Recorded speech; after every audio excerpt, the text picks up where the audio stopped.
है ना। वंदेहम श्रीगुरु श्रीयुतपदकमलं श्रीगुरून् वैष्णवांश्च श्रीरूपं सग्रजातं सहगणरघुनाथान्वितं तं सजीवं साद्वैतं सावधूतं परिजनसहितं कृष्णचैतन्यदेवं श्रीराधा कृष्णपदान् सहगणललिता श्रीविशाखान्वितांश्च। ओम अज्ञानतिमिरान्धस्य ज्ञानाञ्जनशलाकय चक्षुरुन्मिलितं येन तस्मै श्रीगुरुवे नमः।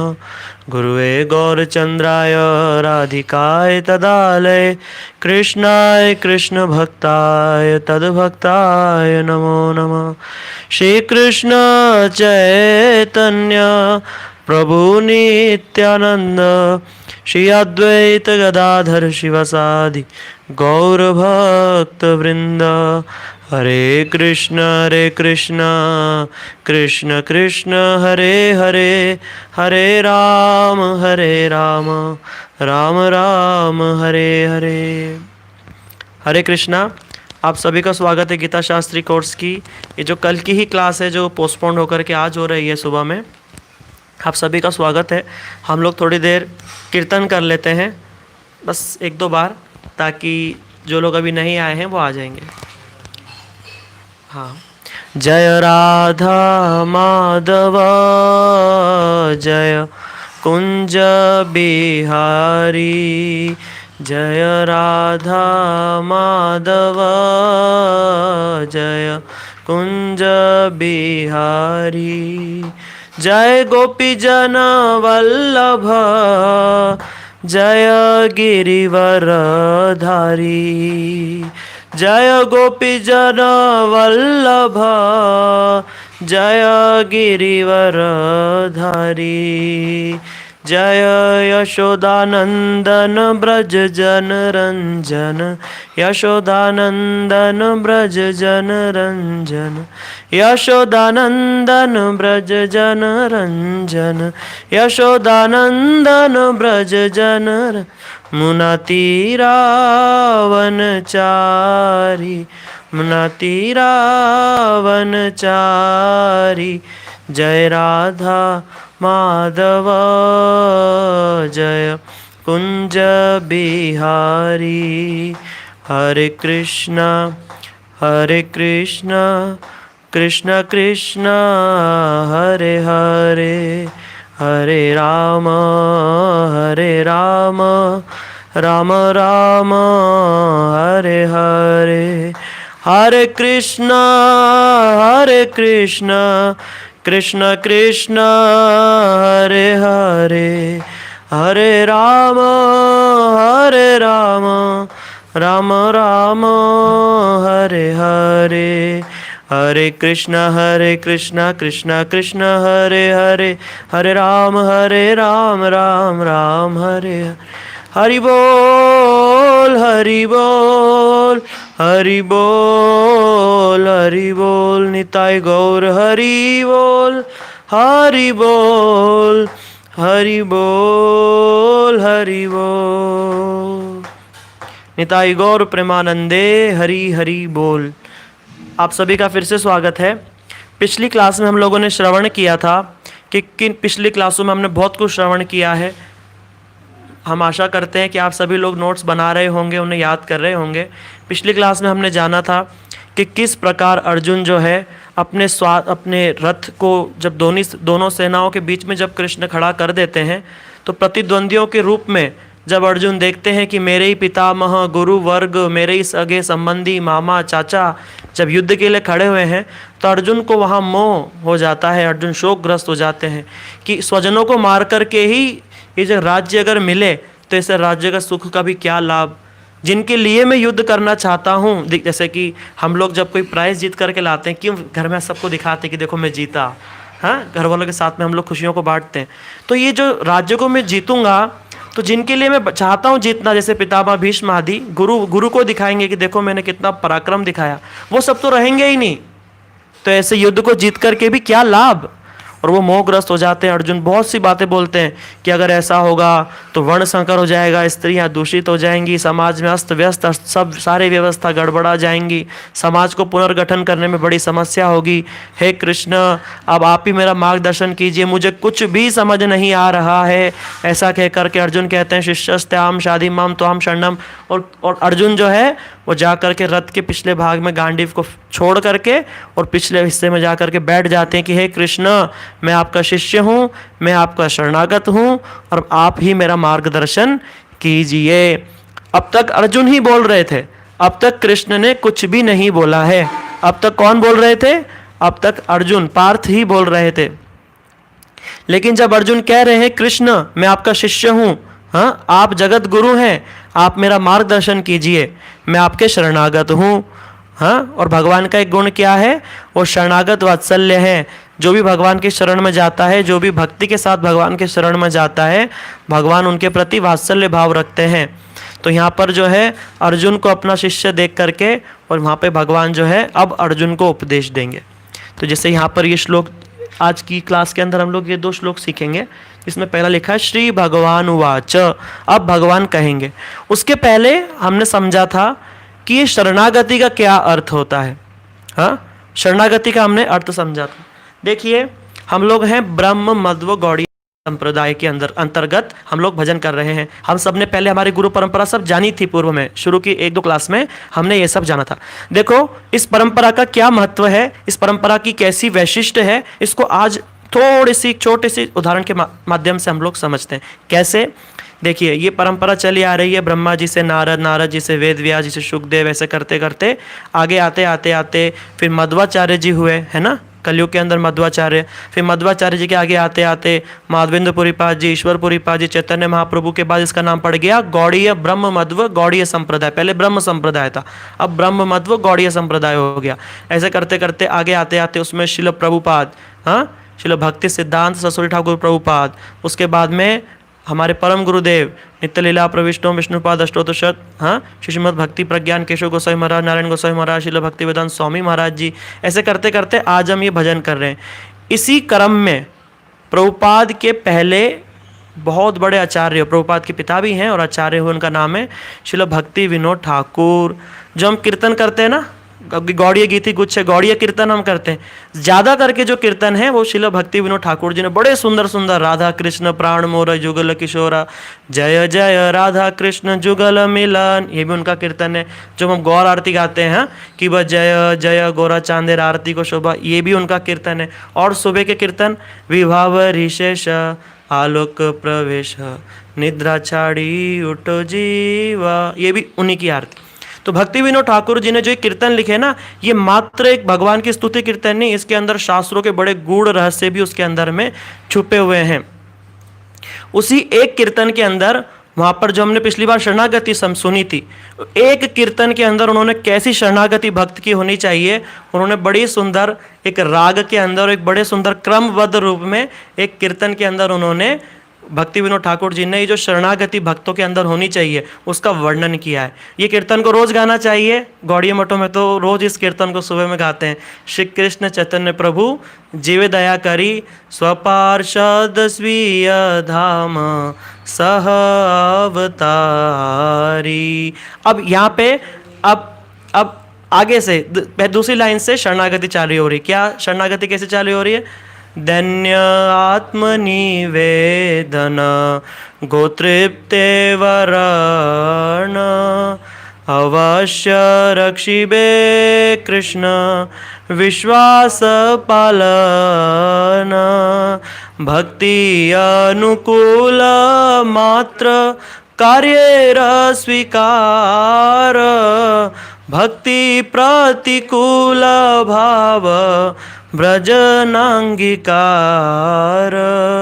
षडंग शरणागति हईबे जहार ताहार प्रार्थना सुने श्री नंद कुमार। जिनकी ये 6 प्रकार की शरणागति होती है, उनकी ही प्रार्थना श्री नंद कुमार सुनते हैं, कृष्ण अवश्य सुनते हैं। क्या? धन्य, दीनता, हाँ बोलते ना, दीन हितकारी, है ना, कौशल्या भय प्रकट गोपाला दीन दयाला कौशल्या, इसमें दीन हितकारी भी आगे आता है।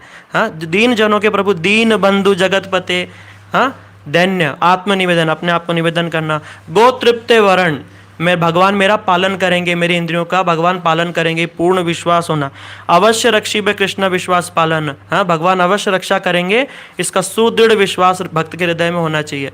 फिर इंपॉर्टेंट क्या बताया, भक्ति अनुकूल मात्र कार्य स्वीकार, भक्ति प्रतिकूल भाव भजन अंगीकार। जब अर्जुन आगे चल के जब कृष्ण से पूछेंगे कि भाई भगवान को कहते हैं, भगवान कहते हैं मन मन मुझे दे दो, ये मन के कारण सब हो रहा है, ये मन से मुक्त, सब ये मन ही कारण, मन ही कारण मोक्षन बंधन, बहुत सारे श्लोक हैं। तब वहाँ अर्जुन कहते हैं भगवान आप कह रहे हो मन मुझे दे दो, क्या ये मन देना इतना आसान है? ये मन बड़ा चंचल है। चंचला ही मन कृष्ण प्रमाते बलभद्रणम तस्याहम निग्रहम मन्ये वायुरेव सुदुष्करम। अर्जुन कहते भगवान मैं अपने बाणों से, अपने जो मेरी युद्ध कला है ना, इससे हवा वायु को बांध सकता हूँ, लेकिन इस मन की गति को नहीं रोका जा सकता, मन बड़ा चंचल है। तो ये कैसे मन को हम वश में कर सकते हैं? तो अगले श्लोक में भगवान कह रहे हैं असंशय महाबाहो, भगवान कह रहे हैं दो कारणों से क्या करो, अभ्यासेन तु कौन्तेय और वैराग्य च गृह्यते। भगवान ने बोला अभ्यास और वैराग्य, यहाँ दो शब्द भगवान ने बोले। अर्जुन क्या करना है? अभ्यास करना है और वैराग्य करना है। लेकिन क्या अभ्यास करना है, क्या वैराग्य करना है, इसमें स्पष्ट इतना देखो समझ में नहीं आ रहा है। लेकिन इसी कीर्तन में भक्ति विनोद ठाकुर ने क्या लिखा है, भक्ति अनुकूल मात्र कार्य स्वीकार। जो भक्ति के अनुकूल है उसका अभ्यास करना है, और जो भक्ति के प्रतिकूल है उसको ब्रजनांगीकार, उसको छोड़ना है। देखो इससे क्या समझ में आ रहा है, जो गीता के जो वो दो श्लोक जो अर्जुन और भगवान की बात हुई है, वो एक प्यार के भी जो आखिरी के केवल 2 लाइन के अंदर भक्ति विनोद ठाकुर जी ने कितने, जैसे एक बड़ा सुंदर माला बनाने वाला होता है ना, उसको पिरो देता है, इतना सुंदर लगता है। इस शास्त्र की सारी बातों को, वाणी शास्त्र कृष्ण की और गुरु वर्गों की सारी वाणी को भक्ति विनोद ठाकुर जी ने किस प्रकार इन कीर्तनों में पिरो करके रखा हुआ है, हम इस छोटे से उदाहरण से देख सकते हैं। शरणागति भी समझ में आ गई, कीर्तन का कीर्तन हो गया और शास्त्र के शास्त्र हो गए। शास्त्रों के मर्मों के आधार पर तो ये कीर्तन लिखे गए हैं। इसलिए हम लोग बड़े सौभाग्यशाली हैं कि ऐसी गुरु परंपरा में रह करके हम लोग इसका श्रवण कर रहे हैं। भक्ति जगत में आने से पहले, भक्ति जगत में जब हम आते हैं तो सबसे इंपॉर्टेंट चीज होती है श्रद्धा, विश्वास, शरणागति। जैसे बोला ना, शरणागति, हाँ अवश्य भगवान हमारी रक्षा करेंगे, श्रद्धा होनी चाहिए। शास्त्र वाक्यों में, गुरु वर्गों में श्रद्धा, जो भक्ति के जो 9 जो स्टेप्स बताए हैं, जो 9 जो लिम्स ऑफ भक्ति बताए हैं, 9 जो उसके क्रम है, उसमें सबसे पहले श्रद्धा। श्रद्धा से फिर क्या होगा, साधु संग, फिर भजन क्रिया, फिर अनर्थ निवृत्ति, फिर ऐसे निष्ठा, रुचि, आसक्ति, ऐसे करके ये बढ़ता क्रम होते होते फिर भाव, प्रेम, ये ऐसी स्टेप्स है। सबसे पहले श्रद्धा। श्रद्धा क्या होती है? हम लोग सुनते हैं ना, श्रद्धा के साथ जाओ, श्रद्धा के साथ जाओ। श्रद्धा, श्रद्धा का मतलब होता है, श्रद्धा का अर्थ होता है संशय नाश सुदृढ़ विश्वास। संशय नाश सुदृढ़ विश्वास, ये श्रद्धा शब्द का अर्थ होता है। सारे संशयों का नाश होना, कि जो शास्त्र में जो बातें लिखी किसी में कोई डाउट नहीं होना चाहिए, सुदृढ़ विश्वास होना चाहिए। और इसका दिखेगा कैसे, क्या इसका लक्षण क्या है कि किसी के संशय नाश हो गए, हाँ, और उसको सुदृढ़ विश्वास हो गया? उसका बताया लक्षण है आज्ञा पालन में उत्कंठा। उस साधक जो सुनेगा उसको तुरंत पालन में लेकर के आएगा, इसका मतलब इसको विश्वास है। अगर हम भी देख सकते हैं, हम लोग तो बहुत कुछ श्रवण करते हैं, हमारी श्रद्धा है कि नहीं कैसे पता चलेगा? अगर हम उसका पालन कर रहे हैं कि नहीं। जैसे हम लोग गीता शास्त्री कोर्स में बोला श्लोक याद करो, हमारी श्रद्धा होगी, हम फटाफट श्लोकों को लर्न करने लगेंगे, याद करने लगेंगे, क्वेश्चन आंसर्स के आंसर देने लगेंगे, जो क्वेश्चंस पूछेंगे उसके आंसर। इसका मतलब हमारी श्रद्धा अच्छी है। इससे हम चेक कर सकते हैं हमारी श्रद्धा है कि नहीं। दूसरी डेफिनेशन क्या बताई, श्रद्धा शब्दे विश्वास कहले सुदृढ़ निश्चय, कृष्ण भक्ति कहले सर्व कर्म कृत है। कि कृष्ण भक्ति करने से सब कुछ हो जाएगा, किसी देवी देवता की अलग से पूजा करने की आवश्यकता नहीं। ये सुदृढ़ निश्चय होना चाहिए, सब कुछ हो जाएगा दुनिया में जो हम देखते हैं। क्या करने से? कृष्ण भक्ति करने से। चेतस संप्रसाद, ये एक और चित्त की प्रसन्नता हमेशा रहेगी। ये सब भक्ति, ये सब श्रद्धा की डेफिनेशन है। इसलिए हमने ये सब पिछली क्लास में हम सब जाना था हम लोगों ने। आज हम चालू करेंगे। आज जब अब जो गीता का मेन पार्ट स्टार्ट होने वाला है, जहां स्वयं श्री कृष्ण अपने मुख से ये गीता नहीं, ये ज्ञान की गंगा को भगवान अपने श्री मुख से, भगवान अपने बोलेंगे ना, देखो भगवान के स्वयं मुख से निकलेगा। और ग्रंथ किसी ने लिखे हैं, हाँ, लेकिन इस ग्रंथ की वैशिष्ट क्या है, स्वयं भगवान अपने मुख से इसको बोल रहे हैं। और वो जो वाणी भगवान की हमारे कानों तक पहुंच रही है, सोचो हम कितने सौभाग्यशाली हैं। इसलिए पहला शब्द है श्री भगवान उवाच। ऐसा भी तो लिख सकते थे कृष्ण उवाच, ऐसा क्यों लिखा श्री भगवान उवाच? ये साधारण अर्थ नहीं है। इसका अर्थ यह है ईश्वर परम कृष्ण सच्चिदानंद विग्रह नादिरादिर गोविंद सर्व कारण कारणम। मैं कोई अंश अवतारी, मैं अवतार नहीं, कृष्ण स्वयं भगवान है, जिनसे सारे अवतार आते हैं, जिनसे विष्णु की सत्ता, नारायण की सत्ता, जिनसे सभी देवी देवताओं की और हमारी भी सत्ता। वो कौन है? समस्त कारणों के कारण, मूल कारण स्वयं कृष्ण ही भगवान है। षडभग जिनके अंदर परिपूर्ण मात्रा में विराजमान है, वही है कौन? भगवान श्री कृष्ण। तो ये साधारण सा जो शब्द लिखा दिखता है, जो जिसको हम सुन पढ़ करके आके निकल जाते हैं, ये भगवान की बड़ा ऐश्वर्य, बड़ा वैशिष्ट को यहाँ पे दिखाता है कि स्वयं भगवान बोल रहे हैं। इसलिए सावधान होकर के सुनो, कोई साधारण आदमी नहीं बोल रहा है। कौन बोल रहे हैं? भगवान। जब राम जी ने, जब उन्होंने पूछा, शबरी माता ने बोला प्रभु आप मुझे नवदा भक्ति का उपदेश दो। भगवान बोले ठीक है देता हूँ, लेकिन क्या बोलते हैं? नवदा भक्ति कहूँ तो ही पाही, सावधान सुन धर्मर माही। शबरी मैं तुम्हें नवदा भक्ति का उपदेश तो दे रहा हूँ, लेकिन सावधान होकर के सुनो और इसको मन में धारण कर लो। इसलिए ये शब्द भी यहाँ पर यही कह रहा है। कौन? साधारण व्यक्ति नहीं कह रहे हैं, भगवान कह रहे हैं। इसलिए सावधान होकर के सुनिए और हृदय में धारण कर लीजिए। हम सुंदर गोपाल प्रभु को बुलाते हैं और वो आएंगे, आकर के इन श्लोकों को अनुवाद करेंगे। हरे कृष्णा।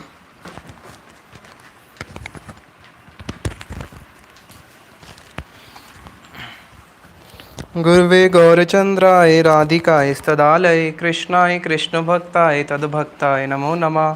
वाञ्छा कल्पतरुभ्यश्च कृपा सिन्धुभ्य एव च पतितानां पावनेभ्यो वैष्णवेभ्यो नमो नमः। सर्वप्रथम दीक्षा गुरुपाद पद्म नित्य प्रविष्टोम विष्णुपाद स्तोत्रशत श्री श्रीमशील भक्ति वेदांत शील नारायण गोसाई महाराज जी के चरणों में अनंत कोटि दंडवत प्रणाम ज्ञापन करते हुए उनसे हेतु की कृपा की वांछा करता हूँ। तत्पश्चात नित्य प्रविष्टोम विष्णुपाद स्तोत्रशत श्री श्रीमशील ऐसी भक्ति वेदांतशील स्वामी महाराज जी के चरणों में अनंत कोटि दंडवत प्रणाम ज्ञापन करते हुए उनसे भी हेतु की कृपा की वांछा करता हूँ। आप सब भक्तों को मेरा यथा योग्य प्रणाम स्वीकार हो। हरे कृष्णा। राजस्थान के एक गांव में एक कथा करने के लिए गए कोई वैष्णव। जब पूरी कथा समाप्त हो गई, 7 दिन की भागवत कथा थी, उसके बाद उन्होंने पूछा किसी का कोई प्रश्न है क्या? तो किसी का कोई प्रश्न ही नहीं था। वो बड़े दुखी हुए कि कोई प्रश्न ही नहीं पूछ रहा, 7 दिन मैंने कथा सुनाई है। इसका मतलब इन्होंने कथा को ध्यान से नहीं सुना, क्योंकि प्रश्न तो आएंगे, जिज्ञासा तो आएंगी। अब अगर हम देखें श्रीमद् भागवत में जब शुकदेव गोस्वामी कथा सुना रहे हैं परीक्षित महाराज जी को, परीक्षित महाराज जी बार बार उनसे प्रश्न पूछते हैं। अगर आप भागवत देखो तो क्या है, शुकदेव गोस्वामी और परीक्षित महाराज जी के बीच में क्वेश्चन आंसर्स ही तो है। और जहाँ पे सौनक आदि ऋषि कथा सुन रहे हैं, तब वहाँ पे भी क्या आ रहे हैं? क्वेश्चन आंसर्स आ रहे हैं। तो अब किसी का अगर कोई कथा सुनने के बाद कोई प्रश्न ही नहीं है, इसका मतलब क्या हुआ कि उसने अच्छी तरह सुना ही नहीं है, या फिर उसने उसको इतना गुरुत्व दे के नहीं सुना। वो बड़े दुखी हुए। तो वहीं पे एक छोटी सी बच्ची आई और बाबा का ऐसे उतरी खींचने लगी, बोली बाबा बाबा मेरा एक प्रश्न है। मेरा प्रश्न ये है कि 7 दिन से आप जिसके बारे में बता रहे थे, जो श्याम सुंदर हैं, जो कृष्ण हैं, इतने सुंदर दिखते हैं, वृंदावन में बंसरी बजाते हैं, आपने 7 दिन हमें उनके बारे में सुनाया, लेकिन जाते जाते ये तो बता के जाओ कि वो मिलेंगे कैसे। और ये जो छोटी सी लाली थी जिसने प्रश्न पूछा था, ये और कोई नहीं थी, ये बाद में कौन बनी? मीराबाई बनी। ये मीराबाई थी है। तो कैसे बचपन में ही उसके हृदय में जिज्ञासा थी। तो ऐसे ही आप में से भी कई भक्तों के कुछ हैं जो बड़े अच्छे प्रश्न पूछते हैं। एक बहुत अच्छा प्रश्न किसी दिल्ली से एक दीदी हैं, राधा दीदी हैं, ये पूजा दीदी के ग्रुप में है। इन्होंने प्रश्न पूछा। इनका प्रश्न था कि पिछली बार आपने जब हमें शरणागति के बारे में बताया था, शरणागति में 6 चीज़ें बताई थी। अनुकूल वस्तु को ग्रहण करना, प्रतिकूल वस्तु को छोड़ देना, अनुकूल से संकल्प लेना कि मैं कृष्ण भजन के जो अनुकूल वस्तु है उसको ग्रहण करूँगा, प्रतिकूल को छोड़ दूंगा। दूसरा, तीसरा क्या था? अनुकूल से संकल्प, प्रतिकूल से वर्जनम, रक्षिष्यत इति विश्वासो, कृष्ण मेरी रक्षा करेंगे, विश्वास करना। गोप्तृत्व वर्णम, कृष्ण मेरा पालन करेंगे, ये भी विश्वास करना। 5वां क्या था? कार्पण्य, कार्पण्य का मतलब होता है आत्मनिक्षेप। कार्पण्य पांचवा था आत्मनिक्षेप, अपनी आत्मा को भगवान को अर्पित कर देना, आत्मसमर्पण करना। और था कार्पण्य। कार्पण्य का अर्थ होता है दीनता, ये मैंने बताया था। और पिछली बार वाला जो श्लोक था वो श्लोक क्या था? कार्पण्य दोष उपत्स्वभावा, जिसमें अर्जुन कृष्ण को कह रहे हैं कि हे कृष्ण, मेरा जो दोष, मैं अभी दोष से युक्त हो चुका हूँ। क्या? कार्पण्य दोष उपत्स्वभावा, कि मैं कार्पण्य रूपी दोष से मैं ग्रस्त हो चुका हूँ, आप मेरी रक्षा करो। तो ये इनका प्रश्न था कि जब अर्जुन कह रहे हैं कृष्ण के आगे जाके कि मैं कार्पण्य, वहीं से तो शरणागति का श्लोक शुरू होता है कि मैं कार्पण्य रूपी दोष से मैं ग्रस्त हो चुका हूँ, और आपने बताया शरणागति में एक अंग होता है कार्पण्य। तो बहुत अच्छा प्रश्न था ये। कार्पण्य का जो अर्थ होता है वो होता है दीनता। लेकिन संस्कृत में एक शब्द के बहुत सारे अर्थ हो सकते हैं, जैसे आत्मा। आत्मा का अर्थ हम लोग क्या समझते हैं? केवल आत्मा ही समझते हैं, लेकिन आत्मा के बहुत प्रकार के अर्थ होते हैं। श्रीमन चैतन्य महाप्रभु ने एक श्लोक आता है भागवत का, आत्मा रामश्च मुन्यो, उसमें आत्मा शब्द की श्री चैतन्य महाप्रभु ने 64 प्रकार की व्याख्या करी है, 64 व्याख्या। शरीर को भी कई जगहों पे आत्मा बोला गया है, इंद्रियों को भी कई जगहों पे आत्मा बोला गया है, बुद्धि और मन को भी आत्मा बोला गया है, बहुत सारी व्याख्याएं हैं। तो वहाँ पे जो कार्पण्य का जो अर्थ है, जो अर्जुन जिस कार्पण्य की बात कर रहे हैं, वो दीनता नहीं है, वो कायरता वाला कार्पण्य था, कृपणता वाला। कि आप कौन है? आप एक क्षत्रिय हैं। क्षत्रिय की जो गुण होता है वीरता होता है, और अपनी वीरता को छोड़ के कायरता को लेके आना, वहाँ पे वो उस कार्पण्य की बात कर रहे हैं। और जो शरणागति में कार्पण्य की बात करी है वो कौन सा कार्पण्य है? दीनता वाला, यानी कि दीनहीन भाव वाला। तो आज हम अपने नेक्स्ट श्लोक पे आते हैं। इस श्लोक को आप लोग हमारे पीछे बोलेंगे। आशोच्यन अन्वशोचस्त्वम, आशोच्यन अन्वशोचस्त्वम, प्रज्ञावादं च भाषसे, प्रज्ञावादं च भाषसे, गतासुन अगतासुन च, गतासुन अगतासुन च, न अनुशोचन्ति पंडिता। श्लोक की जो प्रोनाउंसिएशन है दो प्रकार से होती है। जैसे अगर हम लास्ट शब्द देखते हैं गतासुन, अब यहाँ पे अ है, इसका जब संधि विच्छेद करोगे गतासुन अगतासुन च, गतासुन यानी कि असुन मतलब होता है प्राण, गता गता यानी कि चले गए, गतासुन जिसके प्राण चले गए, अगतासुन जिसके प्राण नहीं गए। तो जब हम इसको प्रोनाउंसिएशन करेंगे तो आप इसका प्रोनाउंसिएशन डायरेक्ट भी कर सकते हैं और संधि विच्छेद करके भी कर सकते हैं, लेकिन हम लोग संधि विच्छेद करके करेंगे ताकि आप लोगों के लिए समझना ईजी हो। तो इस श्लोक में भगवान क्या कह रहे हैं? आशोच्यान, आशोच्यान। आशोच्यान का अर्थ है कि तुम आशोच्यान, शोक का मतलब क्या होता है? शोक करना। दो वस्तु होती है, शोक और भय। जैसे ही मुझे कोई वस्तु मिल गई, मिलने के साथ साथ उस वस्तु का अंदर एक, इस जगत की जितनी भी भौतिक वस्तु है, वो भौतिक वस्तु जब भी आपके पास आएगी तो साथ में भय लेके आएगी। अभी एक व्यक्ति बहुत गरीब है, एकदम से उसकी लॉटरी लग गई, उसके पास 50 लाख रुपए आ गए, तो अब उसके पास भय आएगा नहीं आएगा? 50 लाख रुपए का भय भी आ गया, हाय मेरे पैसे खो गए। तो अभी तक तो मेरे पास फ़ोन नहीं है जेब में, मैं बाहर मार्केट में घूम रहा हूँ फिर रहा हूँ। अब अगर मैं मार्केट में गया अपने जेब में 1.5 लाख रुपए का फ़ोन रख के, तो साथ में फ़ोन के भय होगा नहीं होगा? हाय भाई फ़ोन है, कहीं कोई लेके ना चले जाए। फ़ोन बाहर निकालेंगे, डर लगेगा कि बंदर ना छीन ले। वृंदावन में बंदर फ़ोन हाथ से छीन के ले जाता है। तो इस जगत की कोई भी वस्तु जब साथ में आती है तो अपने साथ भय लेके आती है। जब तक वस्तु आपके साथ रहेगी उसका भय रहेगा ही रहेगा, और जब वो वस्तु आपके हाथ से, आपको भय था कहीं मेरी वस्तु खो ना जाए, और जैसी वस्तु खो गई फिर क्या हो जाएगा? शोक। जैसे किसी का पुत्र नहीं है, किसी माता का पुत्र नहीं है, अब पुत्र, जब पुत्र हो जाता है, पुत्र के साथ साथ भय होता है नहीं होता?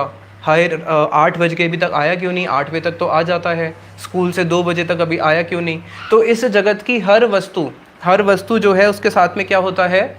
भय होता है। और भय, और जब वो वस्तु हमारे हाथ से खो जाती है तो फिर क्या होता है? फिर शोक होता है। तो भगवान कृष्ण यहाँ पे अर्जुन को कह रहे हैं अशोच्यान। अशोच्यान यानी कि जो वस्तु जिसके लिए शोक नहीं करना चाहिए, इस जगत की जो भी वस्तु है उसका ये नेचर है कि उसमें भय और शोक साथ में लेके आएगी। लेकिन ये भी तो निश्चित पता होना चाहिए ना भाई कि इस जगत की जो भी वस्तु आएगी वो कैसी है? नश्वर है। इस जगत में जितनी भी वस्तु है, सारी वस्तु क्या है? सब वस्तु ही नश्वर है। तो नश्वर वस्तु जब हमें कोई प्राप्त हुई है तो उसका नाश होगा या नहीं होगा? उसका नाश होगा ही होगा। तो जो वस्तु पहले से ही पता है हमें, जिसका नाश अवश्य होना ही होना है, तो उस वस्तु के लिए तुम शोक करते क्यों हो? इसलिए भगवान कृष्ण अर्जुन को कह रहे हैं अशोच्यान, जो वस्तु शोक करने योग्य नहीं है। इस जगत की जितनी भी वस्तु है, भगवान कह रहे हैं वो कोई भी वस्तु शोक करने योग्य नहीं है। अगर कोई भगवान का, गीता का ये जो भगवान ने पहला श्लोक बोला है, इस श्लोक को ही समझने में हमें पता नहीं कितने जन्म लग जाएंगे। अगर कोई इस श्लोक को अच्छी तरह समझ ले, उसके उसी दिन से सारे दुख खत्म हो जाते हैं। भगवान कह रहे हैं अशोचन अन्वशोचस्त्वम, अशोचन जो शोक करने योग्य नहीं है, अन्वशोचस्त्वम, त्वम तुम क्या कर रहे हो? उसके लिए शोक कर रहे हो। तुम इन सब के लिए शोक कर रहे हो। किसके लिए? भीष्म पितामह के लिए, द्रोणाचार्य के लिए, कौरवों के लिए, इन सब के लिए तुम शोक कर रहे हो। लेकिन अर्जुन ये सब तो शोक करने योग्य नहीं है। फिर आगे भगवान क्या कहते हैं? प्रज्ञावादम च भाष्यसे, प्रज्ञावादान, प्रज्ञा किसे कहते हैं? प्रकृष्ट रूपेण ज्ञान, जिसका ज्ञान जो है संपूर्ण रूप से जिसको ज्ञान हो उसको बोलते हैं प्रज्ञावादम च भाष्यसे। यानी कि तुम बातें करते हो, कहते हो। कैसी बातें करते हो? प्रज्ञा बातें करते हो, ज्ञानी की तरह बातें करते हो। क्योंकि अर्जुन इससे पहले क्या कह रहे थे? अर्जुन ने, अगर हमने पहले वाली क्लासेस को थोड़ा सा रिमाइंड करो तो अर्जुन ने क्या कहा था कि शास्त्रों की बात में आत्म तत्व की बात कर रहे थे कि अगर ये लोग मर जाएंगे, उसके बाद जो इनकी जो नेक्स्ट जनरेशन आएगी वो अगर इनके लिए पिंड दान नहीं करेगी तो हमारे पूर्वज जो है उनको पिंड कैसे मिलेगा? तो वहाँ पे अर्जुन तो आत्मा की बात कर रहे हैं ना, आत्मा की बात कर रहे हैं कि हमारे पूर्वजों को पिंड कैसे मिलेगा। इसका मतलब अर्जुन जानते हैं कि उनका नाश नहीं हुआ, क्योंकि उनको पिंड प्राप्त करवाना है अपने ही आगे वाली नेक्स्ट जनरेशन से। तो वहाँ पे अर्जुन तुम तो मेरे से पंडितों वाली बातें करते हो, आत्म तत्व वाली बातें करते हो, लेकिन अभी जो तुम शोक कर रहे हो, एक तुम्हारी बातें कैसी हैं? पंडितों वाली, और तुम्हारी क्रियाएं कैसी है? मूर्खों वाली। जैसे हम देखते हैं कंस ने 6 पुत्रों को मार दिया देवकी के। 7वां जो बलराम जी थे वो क्या किया? योग माया ने उनको आकर्षित कर लिया और उनको संकर्षण को वहाँ पे भेज दिया रोहिणी के गर्भ में। अब 8वां पुत्र कृष्ण को भी जन्म हुआ और लेके चले गए नंद महाराज जी। कहाँ पे? नंद महाराज जी के पास, वसुदेव महाराज जी। अब जो योग माया, जो उनकी बहन थी माया ने क्या किया? अष्ट रूप में उसने दर्शन देके सायुध अष्ट महाभुजा कंस के माथे पे लात मार दी और बोला तू मुझे क्या मारेगा? मुझे मारने, तेरे को मारने वाला तो पहले ही जन्म ले चुका है। अब कंस के हृदय में भय उत्पन्न हो गया। तो कंस ने क्या किया? अपने जो बहन है देवकी और वसुदेव जी को पहले तो जेल से उसने रिहा करवाया। उसके बाद उसने बहुत बड़ी आत्म तत्व की बातें करी है। हे बहन, मैं कौन होता हूँ तेरे पुत्रों को मारने वाला? तेरे पुत्र तो अपने कर्मों के अनुसार आए थे, अपने कर्मों के अनुसार चले गए। इस जगत में कोई किसी कर्म बदल सकता है क्या? आत्मा तो अविनाशी है, आत्मा को कौन मार सकता है? ये शरीर का तो धर्म है, वो तो नष्ट होता ही है। कैसी कैसी आत्म तत्व की भागवत में इतनी ऊंची बातें करी है, लेकिन है कैसा? बातें तो कर रहा है पंडितों वाली, और कार्य कैसे हैं? निकृष्ट। तो इसलिए बताया कलयुग का स्वभाव है, जो गाल बजावा सो पंडित। जो गाल बजाएंगे वो ही पंडित हैं कलयुग में। जिसने बहुत अच्छे श्लोक याद कर लिए, जिसने बहुत अच्छी तरह भागवत का प्रवचन करना सीख लिया, लेकिन अंदर आत्मधर्म में प्रतिष्ठित नहीं है, उसको पंडित बोलते नहीं हैं। तो यहाँ पे भगवान कह रहे हैं कि तुम शोक कर रहे हो और साथ ही में क्या कर रहे हो? प्रज्ञावादम च भाष्यसे, और बातें कर रहे हो कैसी? पंडितों वाली।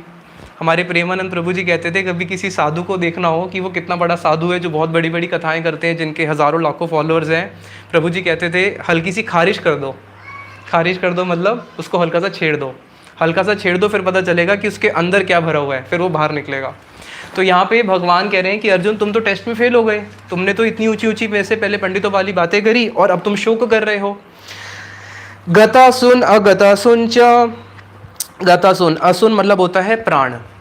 गता सुन, गता यानी कि जिसके प्राण चले गए हैं, जो मर चुके हैं। अगता सुन, जो भी नहीं मरे, जिनके शरीर में अभी तक प्राण बाकी हैं। ना अनुशोचंती, उनके लिए कभी भी शोक नहीं करते। कौन? पंडिता।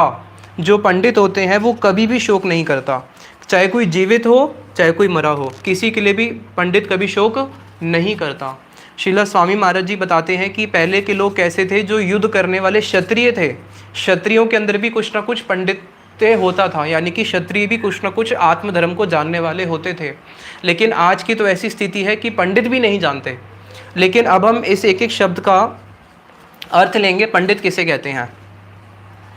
पंडित कहते हैं शिला भक्ति सिद्धांत सरस्वती ठाकुर प्रभुपाद जी बोलते हैं जो पंडित शब्द है ये बहुत महत्वपूर्ण शब्द है। पंडित उसको बोलते हैं बंध मोक्षविद, जो जानता है कि मैं कौन सा ऐसा कार्य करूँगा जिससे मैं बंधन में पड़ जाऊँगा, और मैं ऐसा कौन सा कार्य करूँगा जिससे मैं मोक्ष की ओर जाऊँगा। यानी कि जो अपने मुक्ति के मार्ग को अच्छी तरह जानता है और उसके ऊपर चलता है उसको बोलते हैं पंडित। फिर दूसरी व्याख्या बताई आत्म विषय प्रज्ञा, जो आत्मा के विषय को अच्छी तरह जानता है उसको बोलते हैं पंडित, जो आत्मा के विषय को जानता है। और जो पंडित व्यक्ति होता है जो आत्मा के विषय को जानता है वो इस संसार के कभी भी शोक से या भय से ग्रस्त नहीं होगा, उसको कभी भी कोई शोक स्पर्श नहीं करेगा। मैं एक उदाहरण देता हूँ आपको। हमारे एक प्रभुपाद जी के चरण आश्रित एक सन्यासी थे, नाम मुझे अभी स्मरण आता नहीं, वो नवदीप में कथा कर रहे थे। 10,000 लोगों की ऑडियंस है, वो कथा कर रहे हैं। तो पहले टेली पोस्ट भेजते थे लोग, टेलीग्राम के माध्यम से ना पोस्ट आते थे। तो उनके पास एक पोस्ट आई कि आपका बेटा जो है MBBS डॉक्टर बन चुका है। और आज से 60 साल पहले आप समझ सकते होंगे कि डॉक्टर बनना 70 साल पहले कितनी बड़ी बात होती थी भारत के अंदर। तो उनके पास वो पोस्ट पहुंचा और उन्होंने उस पोस्ट को उठा के अपने साइड में रख दिया। सन्यासी है, उनको क्या लेना देना, पोस्ट को साइड में रख दिया, बेटा डॉक्टर बन चुका है। और उनके फेस के ऊपर कोई एक्सप्रेशन नहीं आया। उसके 10 मिनट बाद एक और पोस्ट आई, उसमें लिखा था आपके बेटे की मृत्यु हो चुकी है। उसको पढ़ने के बाद भी उनके फेस पे कोई एक्सप्रेशन ही नहीं है, उसको भी उन्होंने साइड रख दिया। उनको उनके चेहरे के ऊपर किसी प्रकार का सुख और दुख, इस संसार का कोई भी सुख और दुख उनको स्पर्श कर ही नहीं सकता, क्योंकि वो किस में स्थित हो चुके हैं, आत्मा में। एक छोटी सी उदाहरण से समझना आप, यद्यपि ये चीज़ें डाइजेस्ट करना बहुत मुश्किल है, ये चीज़ें डाइजेस्ट करना बहुत मुश्किल है, इसलिए तो बताया कि गीता का ज्ञान ऐसा है जिसमें देवता लोग भी क्या हो जाते हैं, कन्फ्यूज़ हो जाते हैं। हमारे शिलभ एक गुरुवर्ग हुए हैं, भक्ति दैत माधव गोसाई महाराज जी, वो उदाहरण देते थे। एक छोटी छोटी बच्चियाँ होती है, वो अपने घर में बारबी डॉल से खेलती है। बच्चे खेलते हैं ना डॉल से, गुड्डा गुड्डी का खेल खेलते हैं, लड़के गुड्डे होते हैं, लड़कियों के पास गुड्डियाँ होती हैं। तो जब एक छोटी लड़की होती है 5 साल की, उसके पास एक पूरा सेट होता है कि यहाँ देखो ये मेरी डॉल है, ये इसकी कंघी है, इससे मैं इसके बाल साफ़ करती हूँ, ये इसकी ड्रेसें हैं, इसको मैं ड्रेस पहनाती हूँ, और ये इसकी प्लेट है, इसमें खाना खाती है। माँ जब बेटी को खाना देती है, बेटी खाना खा लो, नहीं नहीं पहले मेरी डॉल खाना खाएगी फिर मैं खाना खाऊंगी, पहले उसको भी खिलाओ, तो वो उसको भी खाना खिलाती है। माँ बोलती है बेटी सो जा, नहीं नहीं पहले मेरी गुड़िया को तो सोने दो फिर मैं सोऊंगी, तो अपनी डॉल को पहले सुलाती है, फिर डॉल को अपने साथ छाती से चिपका के सुलाती है। सुबह उठेगी, डॉल को बोलेगी अच्छा डॉल तू उठ गई, चल ठीक है तू ब्रश कर ले, मैं भी ब्रश कर लेती हूँ। तो वो डॉल में कितनी तादात्म्य हो जाती है एक छोटी सी बच्ची। और डॉल खाना खाएगी तो मैं खाऊंगी, वो सोएगी तो मैं सोऊंगी, उसी की सेवा में उसको बहुत अच्छा लगता है। लेकिन जब वो धीरे धीरे बच्ची बड़ी हो जाती है, अब उसका विवाह हो गया, अब उसकी शादी हो रही होती है, अब उसकी पुरानी डॉल, उसके जो पुराने खिलौने हैं घर पे ही पड़े हैं, तो उसकी माँ जब उसको दहेज देती है, तो दहेज में अगर उसकी माँ उसको बोले बेटी तू अपनी डॉल छोड़ के जा रही है घर पे, इसको तो साथ में लेके जा, तो वो क्या करती है, हंस देती है कि भाई अब तो मैं छोटी थी, वो तो मेरा बचपना था, अब तो मैं बड़ी हो चुकी हूँ, इस डॉल से मेरा क्या काम। तो उसी प्रकार से वो डॉल क्या है, जड़ वस्तु है ना, लेकिन उसने उसके ऊपर उसको क्या मान लिया, जब वो छोटी थी अज्ञानतावश तो उसको आत्मा मान के उसने उसके साथ सारी क्रियाएं करती थी। उसी प्रकार से ये जो जगत है अशोच्यान, इसके लिए शोक करने योग्य नहीं है। ये जो जगत है ये कैसा है, नश्वर है और जड़ वस्तु है। जड़ वस्तु के लिए कभी भी बुद्धिमान व्यक्ति शोक नहीं करता। इसलिए भगवान को कह रहे हैं कि गता सुन अगता सुन, जो इस जगत में है या जो इस जगत से चले गए हैं, दोनों में किसी के लिए भी शोक करने की कोई बात ही नहीं है। क्योंकि जो आत्मा है, इसका फिर जो हम नेक्स्ट श्लोक जब हम पढ़ेंगे तो इसका इसके साथ लिंक है। तो यहाँ पे भगवान कहना चाह रहे हैं कि उस वस्तु के लिए हमें कभी शोक नहीं करना चाहिए। और इसकी जो व्याख्या है, इसमें एक बहुत अच्छी बात और शिला स्वामी महाराज जी ने बोली है कि कई लोग क्या करते हैं, अपने स्पिरिचुअलिज्म में आगे बढ़ने के लिए कई लोग क्या करते हैं, आपने देखा होगा भारत में मौन धारण करते हैं, कहते हैं ना मौन हो जाओ, मौनी बाबा कि मौन हो जाओ। तो शिला स्वामी महाराज जी बोलते हैं कि those who are less intelligent people, जो लोग कम बुद्धि वाले हैं, तो जो जिनकी बुद्धि बहुत कम है वो बोलेंगे तो क्या बोलेंगे, बुद्धि तो है नहीं, वो बोलेंगे तो नॉनसेंस ही बोलेंगे कुछ ना कुछ। तो शिला स्वामी महाराज जी बोलते हैं ऐसे पीपल जो कि रास्कल हैं, जो इनका बुद्धि बहुत कम है और उनको पता है उसके गुरु को कि ये नॉनसेंस ही कुछ ना कुछ बोलेगा, इसलिए बोलते हैं कि instead of speaking nonsense you shut up your mouth, कुछ बकवास करने से अच्छा भाई मुंह बंद करके बैठे रहो। इसलिए उन लोगों के लिए क्या बोलते हैं, तुम मौन हो जाओ, यही तुम्हारे लिए स्पिरिचुअलिज्म है। लेकिन श्रीला स्वामी महाराज जी कहते हैं those who are higher intelligence of people, जिनका बुद्धि बहुत हायर इंटेलिजेंस है, उनके लिए चैतन्य महाप्रभु ने क्या बोला, कीर्तनिया सदा हरि, कभी मौन होना ही नहीं है, हमेशा ही क्या करना है, हरे कृष्णा कृष्ण कृष्ण हरे हरे, हरे राम राम राम हरे हरे, हमेशा बोलते रहना है, हमेशा कृष्ण नाम बोलते रहो बोलते रहो बोलते रहो। तो खैर, अब अगर आप लोग पंडिता बनना चाहते हैं तो हम गीता के ज्ञान से हम लोग पंडित बन सकते हैं। आगे भगवान बताते हैं, हाँ इसको एक बारी समझ लेते हैं, गता सुन अगता सुन। गता सुन और पेन वो मार्कर देना, वहाँ पड़ा होगा। गता सुन और अगता सुन। असुन मतलब होता है प्राण। प्राण क्या होता है, हमारा ये जो आत्मा है, ये है हमारी आत्मा, ठीक है। आत्मा के ऊपर एक सूक्ष्म आवरण होता है, सूक्ष्म आवरण। फिर इसके ऊपर एक और आवरण होता है जिसको बोलते हैं शरीर, स्थूल आवरण। आत्मा के ऊपर एक है सूक्ष्म आवरण और एक है स्थूल आवरण। ये हो गया स्थूल और ये हो गया सूक्ष्म। तो आत्मा के ऊपर दो आवरण होते हैं, एक होता है सूक्ष्म, एक होता है स्थूल। स्थूल आवरण क्या है, जो हम शरीर देख रहे हैं, ये पंच तत्व से बना है, धरती, जल, अग्नि, वायु, आकाश। अर्थ, एयर, ईथर, वाटर, स्काई। धरती, जल, अग्नि, वायु, आकाश, ठीक है। और जो सूक्ष्म देह है, ये किससे बना है, माइंड, हिंदी में करते हैं मन, बुद्धि,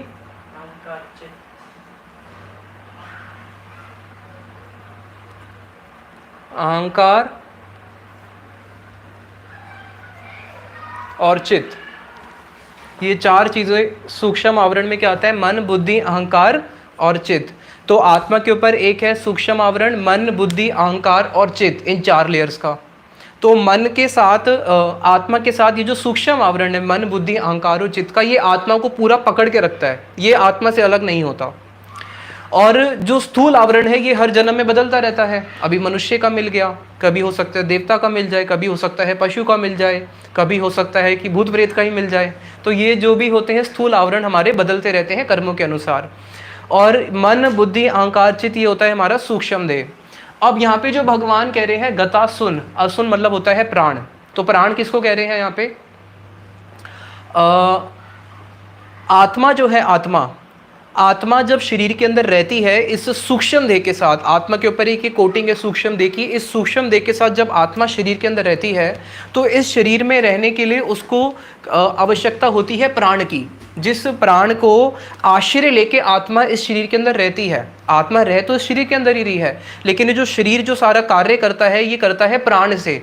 ये प्राण क्या होते हैं, ये प्राण और आत्मा में डिफरेंस है। प्राण क्या होते हैं, हमारे शरीर के अंदर पंच प्राण होते हैं, आप लोगों ने सुना होगा, पंच प्राण कहते हैं ना। एक होता है प्राण। प्राण क्या होता है, जो ऑक्सीजन हम अंदर लेते हैं, ये ऑक्सीजन हम लेते हैं हमारे लंग्स तक जाती है, इसको बोलते हैं प्राण। प्राण के बाद होता है अपान। अपान क्या होता है, जब हम मल त्याग करते हैं तो जो मल त्याग करने का जो फोर्स है, जो वायु है जिससे हमारा खाना नीचे की ओर जाता है, तो नाभि से लेके नीचे चरणों तक की जो वायु ट्रैवल करती है उसको बोलते हैं अपान। हमारे शरीर में पंच वायु, पंच प्राण ट्रैवल करते हैं। और फिर होता है व्यान। व्यान क्या होता है, व्यापनोति शरीर स ध्याना, जो पूरे शरीर के अंदर व्याप्त है उसको बोलते हैं व्यान। हमारे शरीर में जितनी भी हड्डियां हैं, नर्व्स हैं, जो भी हड्डी और नर्व्स, जो भी मांसपेशियां हैं, इसके अंदर जो वायु ट्रैवल करती है उसको बोलते हैं व्यान। और एक होता है उदान। उदान क्या होता है, उन्नयति या उदगानयति ससंतुलन। उदान होता है जो हमारे जैसे अपान क्या हो गया जो नीचे की ओर जाता है, उदान हो गया जो ऊपर की ओर आती है। ये क्या करती है, जो भी हमारी हार्ट से लेके जो भी फीलिंग्स जाती है ब्रेन्स तक, ये जो हार्ट से फीलिंग ब्रेन्स तक जाती है, ब्रेन से सर्कुलेट होती है, तो उदान का जो कार्य है वो ऊपर की ओर, जो वायु ऊपर जाती है माइंड तक, उसको बोलते हैं उदान।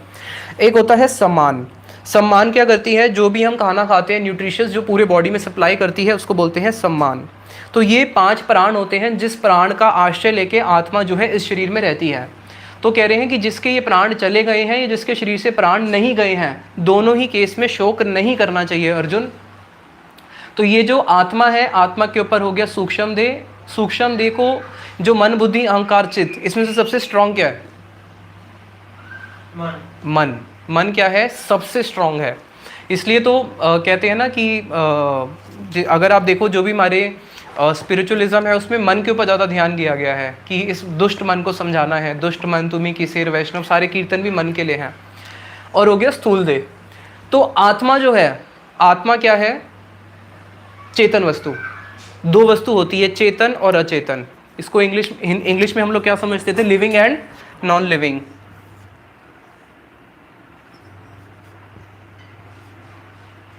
चेतन और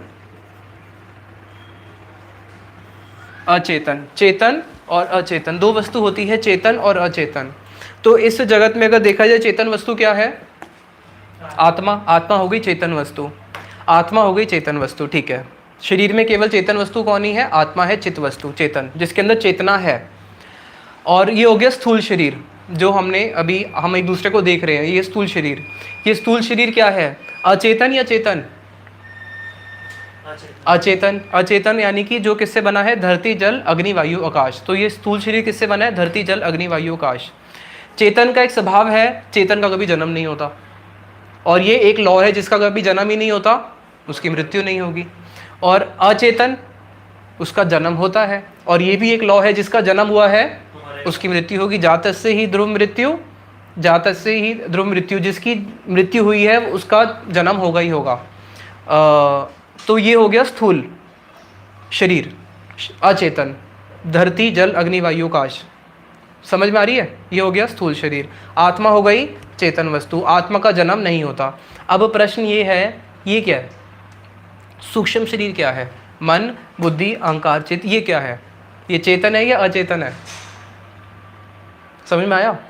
शरीर तो समझ में आ रहा है क्लियर, ये तो अचेतन है भाई। ये तो मिट्टी से बना है, मिट्टी में मिल जाता है। इसकी तो कहानी यही है, आग में डालते हैं 1 घंटे में ख़त्म हो जाता है। और आत्मा जो है वो चेतन वस्तु है, उसका कभी नाश होता नहीं है, क्योंकि वो ना धरती से बनी है, ना जल, ना अग्नि, ना वायु, ना आकाश। वो इन पंचतत्व से बनी ही नहीं है, वो चेतन वस्तु है। उसका ना जन्म होता है ना नाश होता है। तो प्रश्न ये है कि ये क्या है? ये सूक्ष्म शरीर क्या है? मन बुद्धि अहंकार और चित्त। ये है चेतन आभास। चेतन आभास, चेतन का आभास है लेकिन चेतन नहीं है। कैसे? इसका अगर उदाहरण समझाया जाए, अगर आपके पास एक ऑल पेन हो, ऑल पेन लो, वो स्टील की बनी होती है। उसको आप मैग्नेट पे बहुत देर तक घिसते रहो घिसते रहो घिसते रहो, तो उसके अंदर क्या आ जाता है? मैग्नेट की कुछ प्रोपेंसिटीज आ जाती है, बट वो मैग्नेट नहीं है। मैग्नेट का उसके अंदर थोड़ा सा गुण आ जाता है। उसी प्रकार से ये जो सूक्ष्म शरीर है, मन बुद्धि अहंकार और चित्त, है तो ये भी जड़ है। तो ये क्या? ये भी जड़ है, लेकिन ये आत्मा के बहुत पास में रहता है। आत्मा के बहुत पास में रहने के कारण ये जो हमारा सूक्ष्म शरीर है, मन बुद्धि अहंकार और चित्त, ये चेतन का आभास आ जाता है इसके अंदर। ये चेतन की तरह कार्य करना शुरू कर देता है। इसलिए बोलते हैं ना, मेरा मन कर रहा है, गर्मी हो रही है, एसी होता तो अच्छा था। हाय मेरा मन कर रहा है, बारिश हो रही है, गर्म पकोड़े खाने को मिल जाए तो कितना अच्छा होता। हाय मेरा मन कर रहा है कि चलो आज हम गुलाब जामुन खाने चलते हैं, सर्दी का समय, गरम गरम गुलाब जामुन खाएंगे। हाँ मेरा मन कर रहा है आज ना गोलगप्पे की दुकान पे जाके गोलगप्पे खाते हैं। तो ये जो मन कर रहा है, मन, एकादशी के दिन खाने की बात मत करो, मन खाने में खा जाओ। हाँ एकादशी के दिन खाने की बात नहीं करनी चाहिए। तो जो मन है, ये क्या है? ये चेतन आभास है। तो हमारे आत्मा है मालिक। इस आत्मा के 2 कर्मचारी हैं। कौन कौन से? एक हो गया मन, एक हो गया शरीर। मन मतलब आप सब कुछ ही समझ लो, बुद्धि अहंकार चित्त। एक हो गया मन और एक ये उसके 2 कर्मचारी हैं। इसका मालिक कौन है? आत्मा। अब आत्मा के 2 कर्मचारी हैं, ये उसका मालिक है, लेकिन आत्मा का भी एक मालिक है। वो कौन है? परमात्मा, यानी कि भगवान, इसलिए उनको बोलते हैं परमात्मा। वो है उसका भी मालिक। लेकिन अभी होता क्या है, ये जो आत्मा है ना मालिक, अगर मानो किसी का मालिक सो जाए तो कर्मचारी क्या करेंगे? अपनी मन मर्जी चलाएंगे। तो आत्मा ना हमारी सो रही है, अभी हम सबकी आत्मा सो रही है। इसलिए तो शिला भक्ति विनोद ठाकुर जी का कीर्तन है, चैतन्य महाप्रभु की वाणी, जीव जागो गौरा चांद बोले, कतो निद्रा जाए ओ माया पिशाचीर कूले, कतो निद्रा जाए माया पिशाचिर कूले। भाई जीव जागो, अब तो जाग जाओ। कितने जन्म हो चुके, तुम सोते जा रहे हो किसके? इस माया रूपी पिशाच की गोदी के अंदर। कब जागोगे तुम इस माया रूपी पिशाचनी से? तो आत्मा अभी हम सबकी सुषुप्त अवस्था में है, सो रही है। जब आत्मा सो रही है तो मन देखता है कि भाई आत्मा तो सो रही है, और आत्मा का कर्तव्य क्या है? परमात्मा की सेवा करना। तो वहीं पे मन क्या करता है? आत्मा की पोजीशन को पकड़ लेता है और उसकी गद्दी पे जाके बैठ जाता है। और पूरा हमारे शरीर को अब कौन चलाता है? मन चलाता है। इसलिए हम लोग किससे चल रहे हैं? मन से चल रहे हैं। जो मन करता है वो करते हैं। तो यहाँ पे ये दोनों कर्मचारी क्या करते हैं? देख के कि आत्मा सो रही है, इसका फ़ायदा उठाते हैं और फिर दुर्गति की ओर हमें लेके जाते हैं। लेकिन जब हम भगवान की वाणी सुनते हैं, भगवान की वाणी सुनने से क्या होता है? ये वाणी धीरे धीरे आत्मा को जगाती है, और जिस दिन आत्मा जागती है तो आत्मा जागते ही मन के ऊपर शासन करती है, और मन के ऊपर शासन करके बोलती है कि दुष्ट मन, तूने मुझे बहुत बहुत जन्मों तक भटकाया है, अब मैं जाग गई हूँ, अब मैं तेरे को और भगाने नहीं दूंगी। और फिर वहाँ पे क्या करती है आत्मा? जिस दिन जागती है उसी दिन सबसे पहले रोती है। भूलिया तुम्हारे संसारे आसिया, पे नाना वेद व्यथा, तोमार चरणे आसिया छियामी, बलि बदुखेर कथा।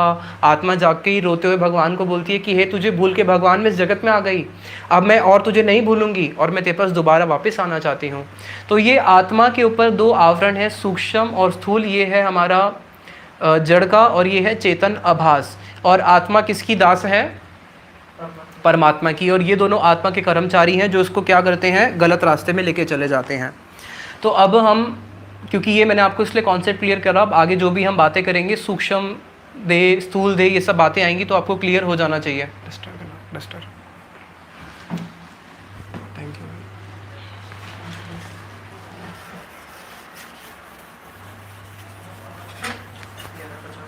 ठीक है।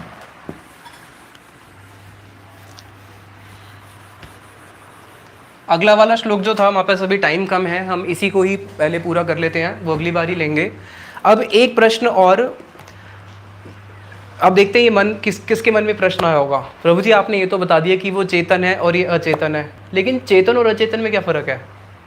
समझ में आई? अब ये भी तो एक प्रश्न है कि चेतन और अचेतन में क्या फ़र्क है। तो चेतन और अचेतन में क्या फ़र्क है? क्योंकि ये जो श्लोक भगवान कह रहे हैं, भगवान कह रहे हैं अशोचन, तुम्हें उसके लिए शोक नहीं करना चाहिए। किसके लिए शोक नहीं करना चाहिए? जो अचेतन वस्तु है, यानी कि जो पक्का जाएगी ही जाएगी, जो नश्वर है। तो चेतन और अचेतन में क्या फर्क है?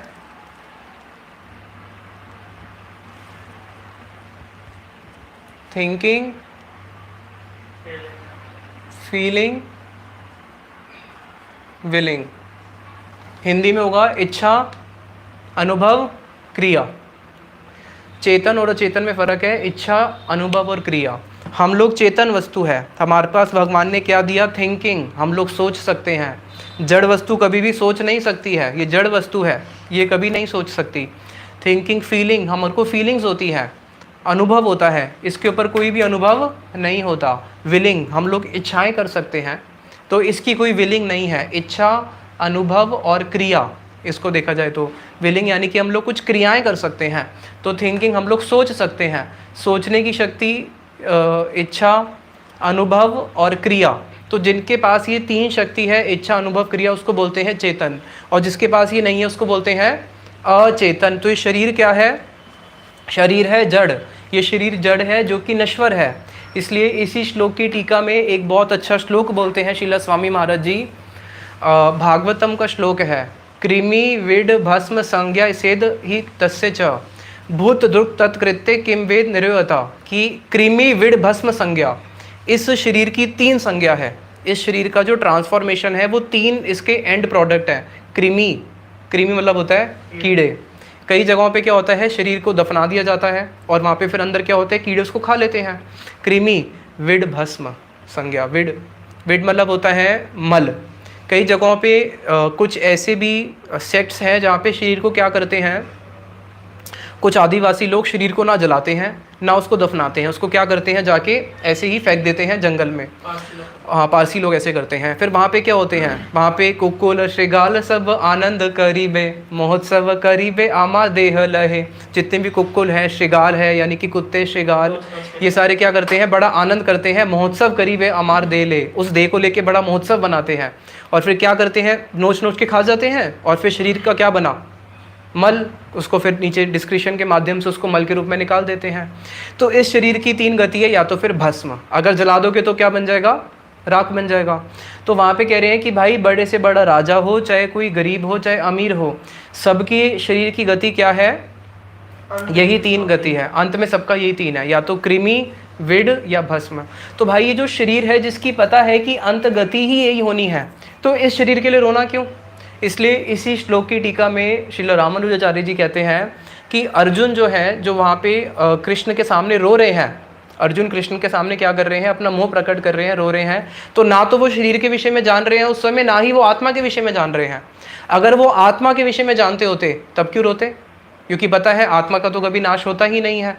और दूसरा, अगर वो शरीर के विषय में भी जानते कि तो शरीर का धर्म है कि शरीर ने तो ऐसे नाश होना ही होना है, तो उस नश्वर वस्तु के लिए भी क्यों रोना।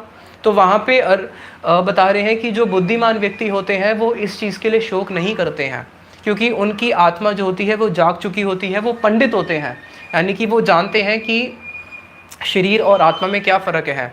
इसलिए ना अनुशोचंती पंडिता, जो पंडित होता है वो कभी शोक नहीं करता, बल्कि वो क्या करता है, वो इससे ऊपर उठने की चेष्टा करता है कि अच्छा ये जो शरीर मिला है ये एक दिन नाश हो जाएगा।